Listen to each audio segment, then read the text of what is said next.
Good morning from ছায়াতাল। তো কালকে রাত্রি না, কাল বিকেলের দিকে আমরা এখানে এসে পৌঁছেছি। বিকেল মানে সন্ধে হয়ে গেছিলো তখন, আপনারা তো দেখেছেন। তো আমরা আছি এই হোমস্টেটার, এটার নাম হচ্ছে হেরিটেজ হোমস্টে। এটা হচ্ছে এখানকার সবচেয়ে পুরনো। এর বিল্ডিংয়ের স্ট্রাকচারগুলো দেখলেই বুঝতে পারছি কতটা পুরনো। যতটুকু শুনলাম এটা নাকি 80 বছর আগে এটা তৈরি হয়েছিল। তো আমি এখানকার আশপাশের ভিউগুলো দেখাচ্ছি আপনাদেরকে। দেখুন এখানকার দেখেছেন, এগুলো হচ্ছে জানলা আগেকার দিনে। এই জানলাগুলো দেখুন, এটা একটা ঘর, এটাও জানলা। জানলার স্টাইল দেখেছেন, বাপরে খুব সুন্দর সাজানো এটা। আর বাইরেটা দেখাচ্ছি, বাইরে কুয়াশা প্রচণ্ড প্রচণ্ড, হালকা রোদ্দুর ভাব আছে, কিন্তু কুয়াশা প্রচুর। যেখানে একটা রোডোডেন্ড্রন গাছ রয়েছে খুব সুন্দর। আর এখানে এলাচ গাছ চাষ করে এরা এই পুরো হোমস্টেটাতে এলাচ গাছের চাষ হয়, বড় এলাচ এটা। তো চলুন এইখান দিয়ে দেখাচ্ছি। আমরা এই ঘরটার মধ্যে আছি। এই যে ঘরটা, এটা বহু পুরনো একটা ঘর, প্রচুর পুরনো। এটা ডেকোরেশনটা এইভাবে করেছে, এই ছাদ পাতগুলো সব চাটাই লাগিয়ে দিয়েছে, দেখতেই পাচ্ছেন। আর এই আমাদের ঘরে আর এই টুইন রয়েছে, টুইন সব গোছাগুছি হচ্ছে। আমরা বেরিয়ে যাবো এক্ষুনি। আচ্ছা, এই দিকটা একটু দেখিয়ে দিই আপনাদেরকে।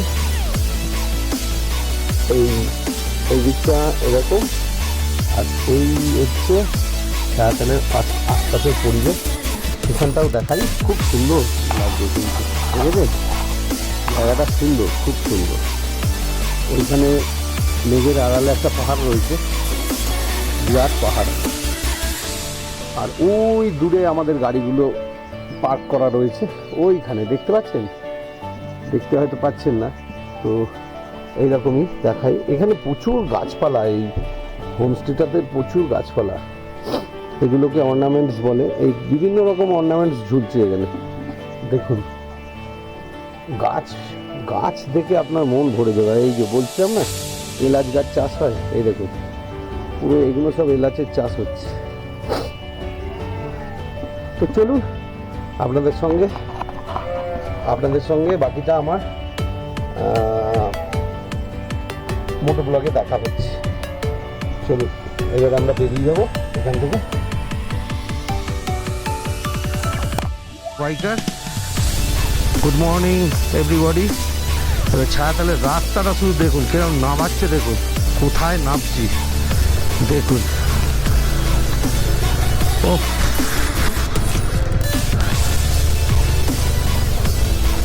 বাপরে বাপ, কোথা দিয়ে যাচ্ছি দেখুন।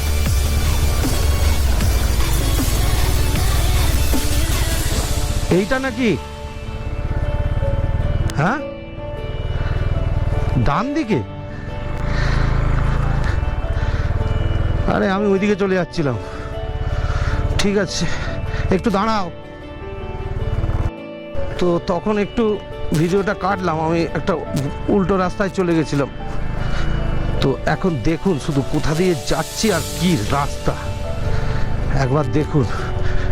দুফোঁটা বৃষ্টি পড়লো, ওয়েদার একদমই ভালো নয়। ওপরটা দেখে বুঝতেই পারছেন কিরম ওয়েদার।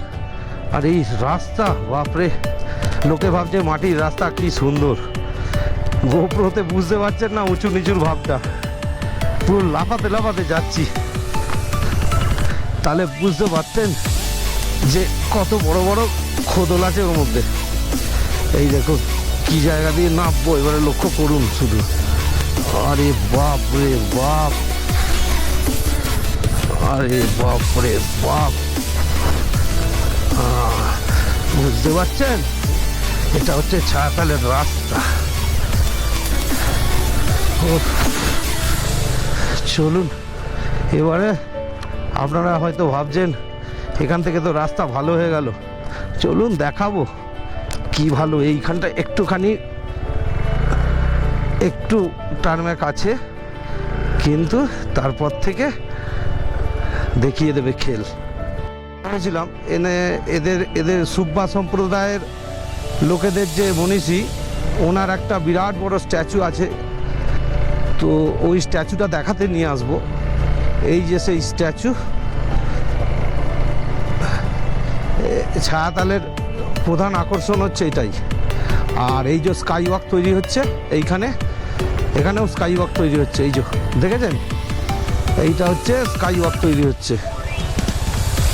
তো ভালোই জায়গাটা, আমি আপনাদেরকে এখান থেকে ওনার ছবিটা দেখিয়ে দিচ্ছি, আমরা আর ঢুকবো না।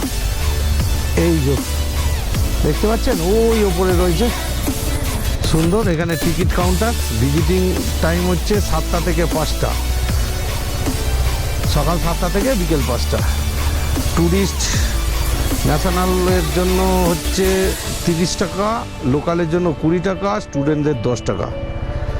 এইগুলো সব দেখে নিন, ভালো। চলুন বেরিয়ে যাব। স্কাই ওয়াকটা হলে এখানে আর একবার আসবো।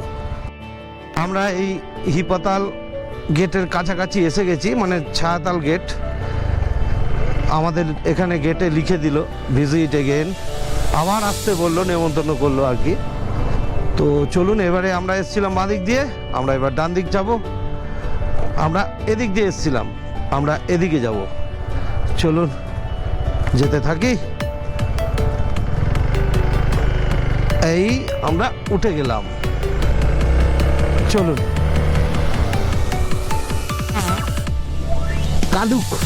কালুক জায়গাটার সঙ্গে অনেকেই পরিচিত, সেই কালুকের উপর দিয়ে যাচ্ছি এখন। মানে এই ঢুকলাম জাস্ট কালুক অঞ্চলে প্রবেশ করলাম। এই জায়গাটা কিন্তু একটা ট্যুরিস্ট স্পট, কেন এখান থেকেও কালুক থেকেও কাঞ্চনজঙ্ঘা ভিউ আছে। এইখানে যত কাঞ্চনজঙ্ঘার ভিউ পয়েন্ট থাকবে সেইগুলোই কিন্তু এক একটা ট্যুরিস্ট ডেস্টিনেশন তৈরি হয়ে যায়। সিকিমে এরকম কালুকও একটা ট্যুরিস্ট ডেস্টিনেশন, প্রচুর ট্যুরিস্ট এখানে আসে, থাকে, এখানকার মনোরম পরিবেশ উপভোগ করে। তো কালুক জায়গাটা খারাপ নয়, আশপাশের ভিউ কিছু দেখা যাচ্ছে না ডিউ টু ফগ, প্রচুর ফগ। এই মার্চ মাসের প্রথম দিকে তাও যে এত ফগ, এটাই আমাকে ভাবিয়ে তুলছে। আগের বছর আমরা এসছিলাম, কিন্তু ওই শুধু ইয়াকসাম অঞ্চলেই আমরা একটু ফগ পেয়েছিলাম, বাকিটা মোটামুটি পরিষ্কার পেয়েছিলাম। এই যে দেখুন কিরম ফগ, দেখেছেন, বুঝতেই পারছেন। সুতরাং আর কি বলবো।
আমরা এখন সোরেংয়ের উপর দিয়ে যাচ্ছি। সোরাং জায়গাটার নাম। তো এইটা সোরেংয়ের ফায়ার ব্রিগেড, সোরেং, সরি সোরেংই ঠিকই উচ্চারণ, সোরেং, SORENG, সোরেং। তো ভালো জায়গাটা, বেশ জনবহুল আছে, অনেক থাকার জায়গাও রয়েছে, এখানে লোকে নিশ্চয়ই থাকে। তো এই যে রাস্তাটা দিয়ে আমরা নামবো, এই রাস্তাটা কিন্তু লোকাল লোকেরা ঝুম রোড বলে, ঝুম রোড, মানে যেরকম ঝুম চাষ হয় না, এতটাই ঢাল এই রাস্তাটা। তো চলুন দেখাবো আপনাদের সেই রাস্তা, এখনো সেই রাস্তা আসেনি, আসবে।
একটা পাইন বন পড়লো, ও অসাধারণ। দেখুন পাইনের জঙ্গল, ও কি লাগছে। পাইন ঠিক নয়, এগুলো ওই চির গাছ, এগুলোকে চির গাছ বলে। যাই হোক, অসাধারণ এই জঙ্গলটা। ডান দিকের ভিউটা দেখুন শুধু, এই হচ্ছে পাইন গাছ, এইগুলোকে পাইন গাছ বলে আমার এই বাঁ দিকটা। দারুণ দারুণ হেভি লাগছে রাস্তাটা, ও অসাধারণ। আমরা এখনো সোরেং ডিস্ট্রিক্টের মধ্যেই আছি, একটু বাদে নয়াবাজার ঢুকবে। চলুন এগোতে থাকি আর আপনাদের এইভাবে দেখাতে থাকি, আপনারাও দেখতে থাকুন, ভিডিওটা স্কিপ করবেন না, দেখুন ভালো ভালো জিনিস দেখাবো। আমরা এখন সেই সোরেংয়ের কুখ্যাত যে রাস্তা, যেটাকে ঝুম রোড বলে, সেই রোড দিয়ে যাচ্ছি। রাস্তাটা দেখুন, এই রাস্তাটা কুখ্যাত কেন? এর ঢালের জন্য। আমরা নামছি, ওরা উঠছে, ভাবুন একবার কি হারে ঢালটা দেখুন। বোঝা যাচ্ছে না জানি, গোপ্রো অতটা বোঝাতে পারবে না, মারাত্মক ঢাল। এই যে ডান দিকে রাস্তাটা নামছে দেখুন, এই যে আমার ডান দিকে রাস্তাটা নামছে নিচে, ওটা দেখে বাকিটা চিন্তা করুন। দেখুন নামবো, দেখুন শুধু রাস্তা দেখুন কাকে বলে, ও বেশ এন্টারটেনমেন্ট ভরপুর। চলুন একটু গাড়ি চালানোতে কনসেন্ট্রেট করি, রাস্তা খুব একটা সুবিধের নয়।